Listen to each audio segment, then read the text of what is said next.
Volando a través del tiempo, la historia de la aviación comercial y la industria del Airbus. En este episodio de Volando a través del tiempo conoceremos la evolución de la forma de los aviones.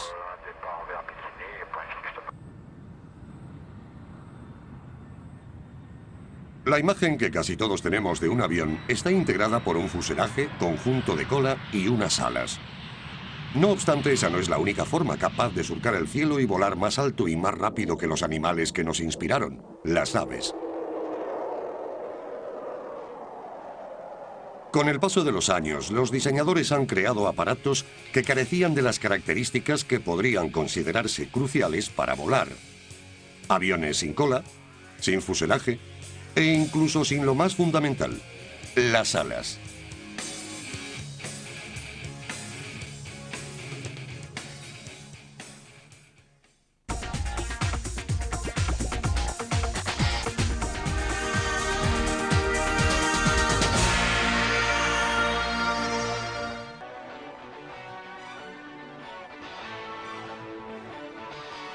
Volar siempre ha sido una aspiración. Sin embargo, los primeros inventores sabían muy poco sobre los aspectos técnicos o la constitución del vuelo.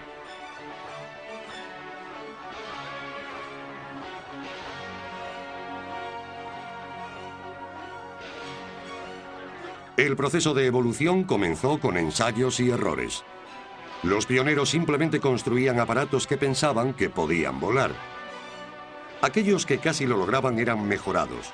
Los fallidos solían acabar destrozados junto con sus pilotos.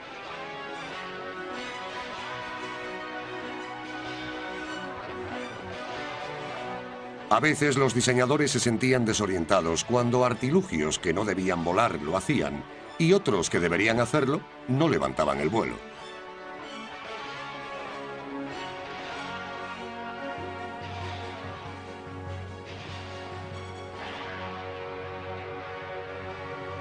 La cosa empezó a avanzar cuando la ciencia se decidió a definir las cualidades y características del aire y la propulsión.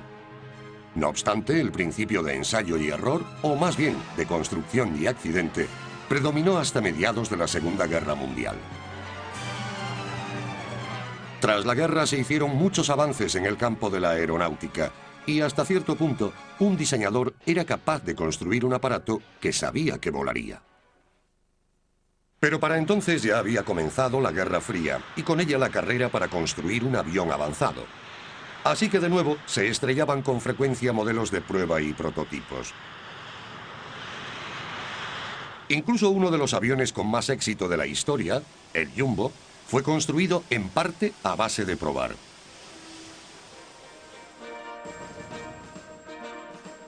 De hecho, el primer Jumbo tenía sobrepeso y los motores originales no eran lo bastante potentes para levantar ese peso extra.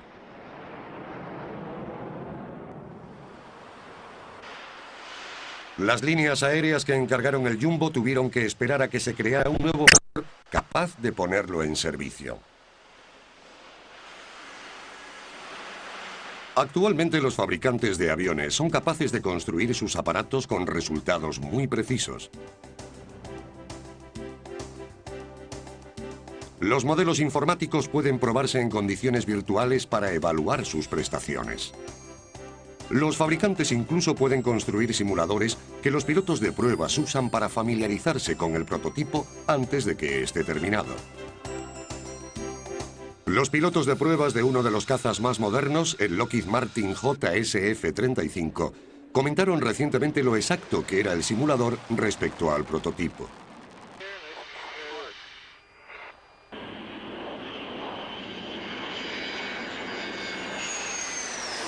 Con el tiempo, los diseñadores fueron capaces de construir aviones de diferentes formas para labores específicas. El Guppy es un ejemplo clásico. Los Guppy fueron diseñados para la única tarea de transportar las etapas del cohete Apolo de California a Florida. La alternativa al transporte aéreo era un lento barco a través del Canal de Panamá. Los Guppy recortaron meses al calendario de programa Apolo, y sin ellos la llegada a la Luna en 1969 no habría sido ni remotamente posible. Los Guppy eran básicamente un Stratocruiser reciclado, el cual ya era un aparato grande y lo último de pasajeros con motor de pistones. Los Guppy se cargaban de una forma muy interesante. Se separaban en dos partes. Se colocaba la carga en su interior y luego se volvían a unir las dos secciones.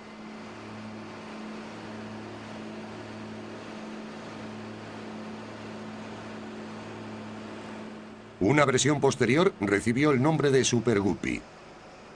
El diámetro de la sección de carga pasó de los 5,7 metros del Guppy a 7,5 y el fuselaje fue alargado a 8 metros. La separación del casco era una operación de gran envergadura y solo se llevaba a cabo para el transporte de determinados objetos, como los cohetes propulsores.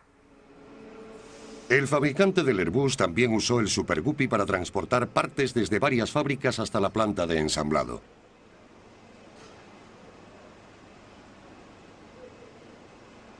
Con el rápido crecimiento del Airbus, los Guppy llegaron al límite de su capacidad. Los aviones se hacían viejos y consecuentemente aumentaban los costes de mantenimiento. Así que Airbus decidió construir un avión nuevo y mejorado, el Beluga.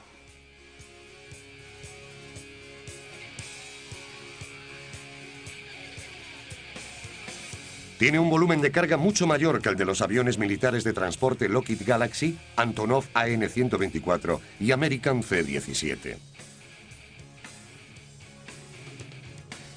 El Beluga tiene una autonomía de 1.600 kilómetros.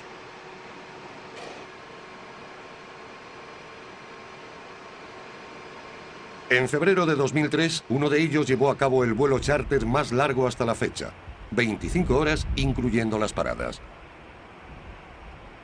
El viaje llevó al Beluga desde Marsella, Francia, hasta la Feria Aeronáutica de Avalon, en Melbourne, Australia. Su misión fue transportar 3 helicópteros para Eurocopter. Estos gigantes transportan cabinas de piloto, secciones de fuselaje, alas y colas, hasta los centros de montaje de Airbus en Hamburgo y Toulouse. Airbus es el único fabricante que usa el transporte aéreo como nexo principal en su ciclo de producción. A los niveles actuales de producción, la flota lleva a cabo más de 40 vuelos a la semana entre plantas de Airbus. Algunas de las piezas transportadas por el Beluga incluyen las alas de 42 toneladas del A330-340, cuerpos y el fuselaje de cola del A300-600. Esta sección mide 4,6 metros de diámetro y 22 metros de largo. Y el Beluga transporta las enormes unidades de una sola pieza. Para alcanzar el volumen de carga necesario, se cortó el fuselaje superior de un Airbus corriente a la altura del suelo y fue sustituido por la característica forma de herradura.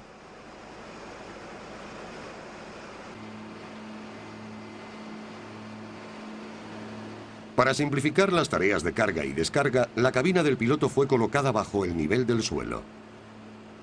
La gigantesca escotilla de carga mide 17,3 metros de altura, prácticamente igual que un edificio de 5 plantas.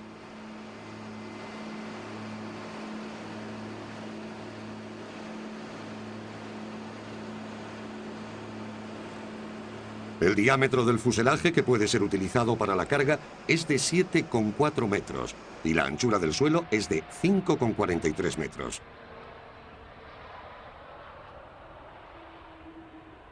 La longitud de la bodega de carga es de 37,7 metros. Para mejorar la estabilidad del Beluga y evitar cabeceos o guiñadas, se alargaron los planos horizontales de la cola. El vertical se colocó más alto que en un avión convencional y se le añadieron estabilizadores al conjunto para mejorar la efectividad del timón. Comparado con el Super Guppy, el A300-600 ST Beluga ofrece un aumento del 30% en volumen y el doble en el peso de carga, de 24,4 a 45,5 toneladas. De media, un Guppy tardaba 54 horas en transportar piezas grandes, mientras que el Beluga lleva a cabo la misma tarea en solo 19 horas. El servicio económico del Beluga ahorra al Airbus unos 2/3 en coste de transporte.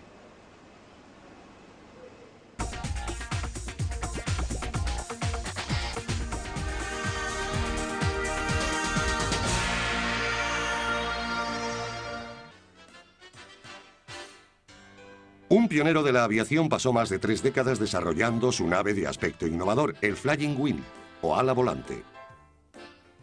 Jack Northrop estaba convencido de que un aparato que no tuviera turbulencias en el fuselaje y estuviera diseñado de forma que toda su superficie le proporcionara sustentación, revolucionaría el transporte aéreo. Su sueño era ver el cielo lleno de económicos Flying Wing. Sorprendentemente, Northrop no era piloto. En diciembre de 1941, hizo una prueba pública de vuelo de un ala volante. El ejército estadounidense no tardó en reconocer el mérito de su diseño y en 1942 le ofreció un contrato para construir el siguiente prototipo, el XB-35. El contrato requería un ala volante con 9.600 kilómetros de alcance y una velocidad máxima de 724 kilómetros por hora. La altitud operativa debía ser de 13.700 metros. El 25 de junio de 1946, 3 años después y pasado ampliamente de presupuesto, el primer XB-35 estaba preparado para su primer vuelo de prueba. Por supuesto, hubo problemas. La compañía de Northrop no contaba con el espacio requerido para construir el avión, así que pidió ayuda a la compañía Martin, un paso que posiblemente causara inconvenientes de producción. Los problemas mecánicos en las hélices contrarrotatorias y el sistema de transmisión eran evidentes. El eje de transmisión y el mecanismo de encastrado de las palas no funcionaba satisfactoriamente. Sin embargo, había llegado la era de los reactores y se tomó la decisión de transformar el XB-35 en ala volante de reacción XB-49.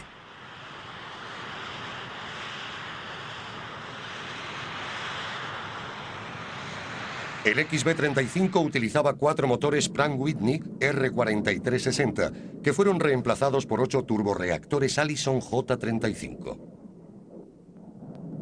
Los deflectores se colocaron en la parte anterior de las alas.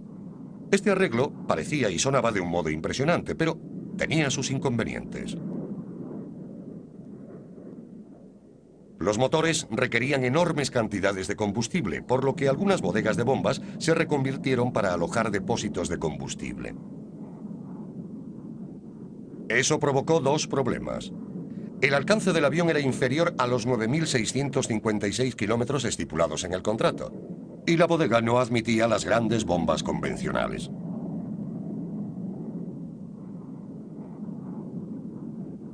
Hay quien sostiene que el golpe final al ala volante fue que el avión, en su versión de reacción, no era capaz de transportar una bomba atómica. Al Departamento de Defensa no le interesaba como simple bombardero. El ala volante tenía problemas de guiñada y cabeceo, lo que lo hacía inseguro y demasiado lento para llevar a cabo un bombardeo. Aún quedaba una última esperanza para el avión.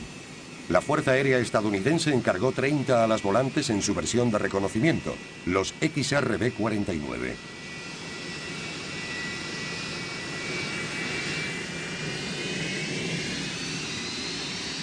El XRB-49 perdió 4 motores para almacenar más combustible, aunque Convair seguía sacándole ventaja con sus convencionales B-36. El diseño de Convair dejaba claro que el XRB tenía un alcance bastante reducido, un techo de servicio bajo y una limitada capacidad de carga bélica. En 1950, el presidente Truman recortó significativamente los presupuestos. La falta de dinero llevó a decantarse por el convencional B-36 antes que por el XRB, aún sin probar. A veces una idea se adelanta a su tiempo y aún no existe la tecnología necesaria para lograr el resultado deseado. El ala volante podría considerarse como tal. Casi todos los problemas del avión se habrían superado hoy. De hecho, así ha sido. Pero el ala volante logró algo excepcional que pasó inadvertido para la época: su capacidad furtiva. Se dice que durante las pruebas de vuelo, los técnicos se frustraban porque solían perder al avión en la pantalla del radar. Al parecer, dichos incidentes fueron archivados y olvidados. ¿O no?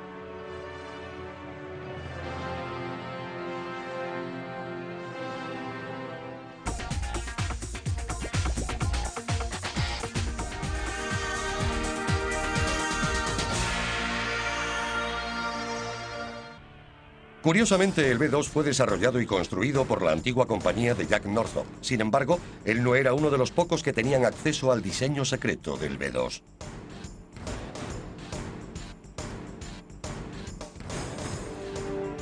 La combinación de tecnología furtiva con una alta eficiencia aerodinámica y una gran capacidad de carga dan al B-2 mucha ventaja sobre los bombarderos existentes. Su alcance sin repostar es sorprendentemente similar al del contrato establecido con Northrop para el desarrollo del ala volante, aproximadamente 9.600 kilómetros.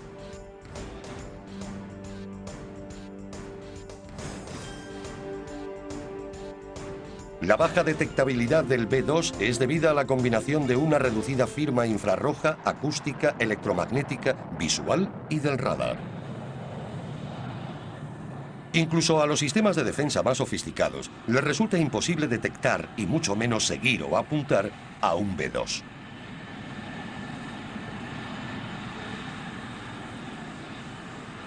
Muchos aspectos de su tecnología siguen siendo alto secreto. Sin embargo, los materiales del B-2, revestimientos especiales y el diseño de ala volante contribuyen a que pase desapercibido. En misiones convencionales y operando desde las bases en Diego García y en la isla de Guam, pueden cubrir el mundo entero repostando solo una vez.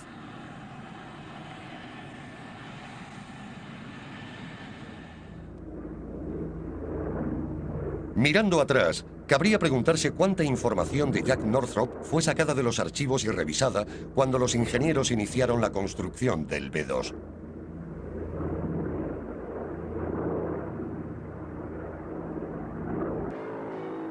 El ala volante de Northrop fue superado por el B-36.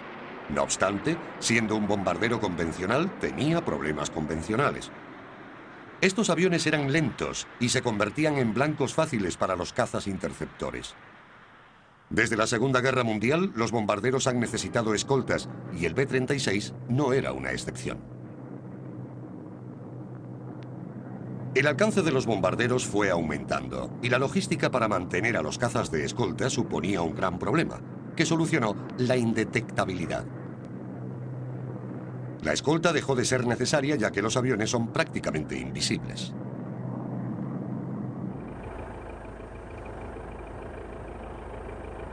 Un avión experimental fue el Globin. Fue diseñado para caber en las bodegas de un escuadrón de bombarderos y, en caso de aparición de cazas enemigos, lanzarlo para hacerles frente.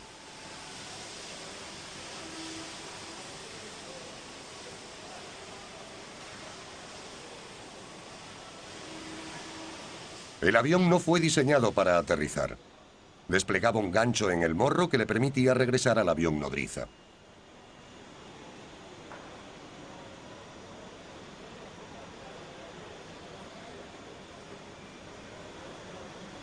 Solo medía 4,5 metros de largo y la envergadura de sus alas era de 6,4 metros, que se reducía a poco más de 1,5 metros cuando se plegaban para entrar en la bodega del bombardero.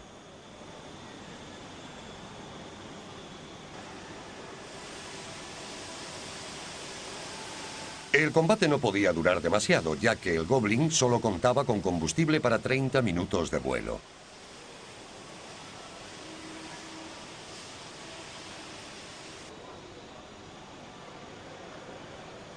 Un reactor Westinghouse con 1.360 kilogramos de empuje era el propulsor de este diminuto caza.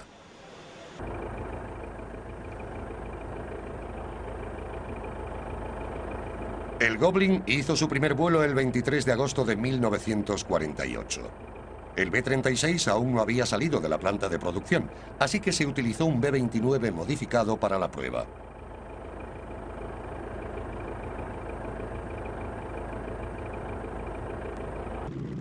El Goblin no cabía en la bodega del B-29 como lo haría en la del nuevo B-36.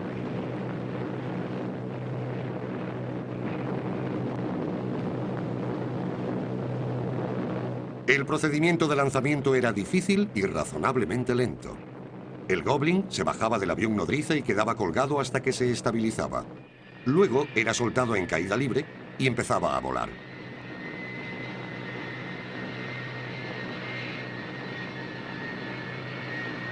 La parte más complicada del proceso era volver a meterlo en el B-29.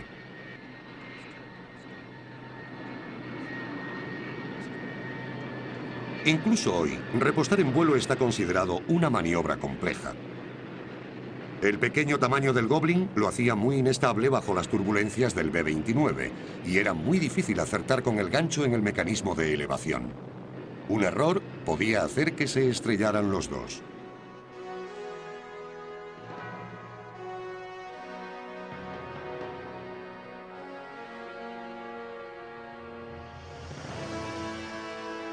En este caso, el piloto intentaba engancharse a velocidad para mantener estable el Goblin. El golpe rompió la cubierta y tuvo que hacer un aterrizaje de emergencia.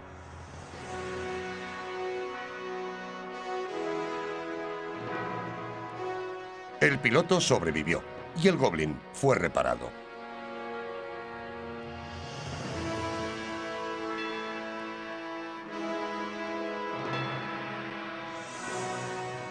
En octubre se volvió a hacer la prueba, esta vez con éxito. Sin embargo, la idea del Goblin no fue mucho más allá.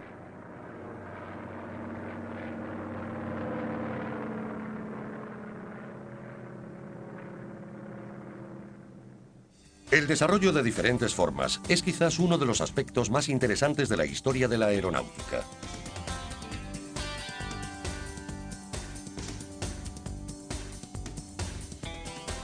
Este aspecto de la aviación es el que lleva a diseñadores e ingenieros a forzar los límites de la tecnología.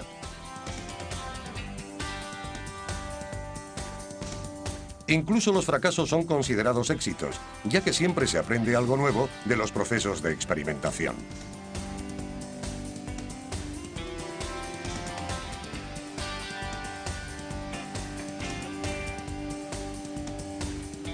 Aquí acaba esta entrega de Volando a través del tiempo.